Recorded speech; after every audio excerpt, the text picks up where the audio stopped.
Percentage chapter 1 minute లో నేర్పిస్తాను. Reel save చేసి పెట్టుకోండి, స్కిప్ చేస్తే మళ్ళీ దొరకదు. పర్సంటేజ్ ని ఫ్రాక్షన్ లో కన్వర్ట్ చేయాలి అంటే ఇచ్చిన వాల్యూని 100 తో డివైడ్ చేయాలి, మనకు 1/2 వస్తుంది. అదే ఫ్రాక్షన్ ని పర్సంటేజ్ లో కన్వర్ట్ చేయాలంటే ఇంటూ 100 చేయాలి, మనకు 50% వస్తుంది. 12 1/2% ఆఫ్ 160 ఎంత? 12 1/2 అంటే 1/8. సో 1/8 హాఫ్ అంటే మ్యాథమెటిక్స్ లో multiplication 160. 8 1s 8 20s. So 20 is 12 1/2% of 160. ఒకసారి క్వశ్చన్ చూడండి. 35% of 60% of A, 35% of 60% of A is equal to 25% of 75% of B.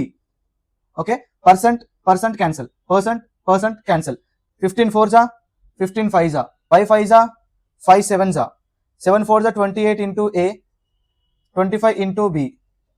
So A is to B is nothing but 25 is to 28. Option A is the right answer.